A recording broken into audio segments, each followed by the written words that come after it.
छठे चरण के लिए प्रचार का शोर थम गया है। यूपी की महाभारत में अब बारी है पूर्वांचल के रण की, जिसमें छठा और सातवां रण जीता वही सत्ता का सिकंदर बनेगा। अब प्रधानमंत्री मोदी विपक्ष के खिलाफ फ्रंट फुट पर खेल रहे हैं। बीजेपी दावा कर रही है कि विपक्ष पूरी तरह बैकफुट पर है और पूरे विपक्ष पर सियासी फॉलो ऑन का खतरा मंडरा रहा है।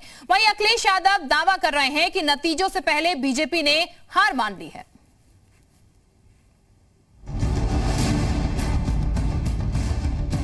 पूर्वांचल को यूपी की सत्ता का प्रवेश द्वार माना जाता है। यहाँ की जीत किसी भी पार्टी को सत्ता तक पहुंचाने में अहम भूमिका निभाती है। यही वजह है कि पूर्वांचल साधने के लिए खुद पीएम मोदी ने मेगा प्लान तैयार किया है। पहले छठे चरण की कुछ बड़ी बातों को समझिए।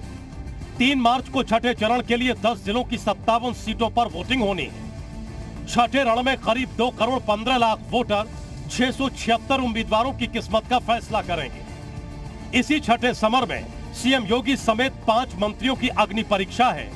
3 मार्च को अंबेडकर नगर, बलरामपुर, सिद्धार्थनगर, बस्ती, संत कबीर नगर, महाराजगंज, गोरखपुर, कुशीनगर, देवरिया और बलिया में मतदान होगा। 2017 में जनता ने कमल के नाम संदेश सुनाया था। यानी छठे चरण की 57 सीटों में से 46 सीटों पर बीजेपी का जादू चला था।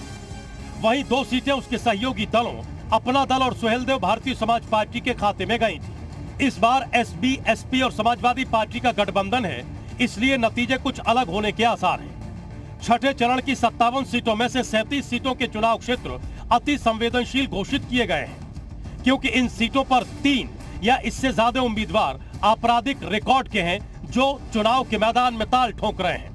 अब समझिए पूर्वांचल को साधने के लिए पीएम मोदी ने क्या मेगा प्लान तैयार किया है। पीएम मोदी 3 से 5 मार्च तक काशी में डेरा डालेंगे। साथ ही पीएम मोदी वाराणसी और आसपास के इलाकों में कई रैलियों को संबोधित कर सकते हैं। इसके अलावा पीएम के रोड शो का भी प्लान तैयार है।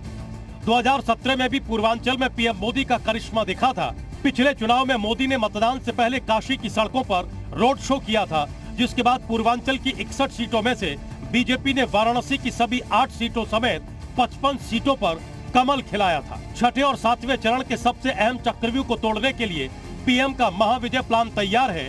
देखना है कि अखिलेश इस चक्रव्यूह को भेद पाने में कितने कामयाब होते हैं।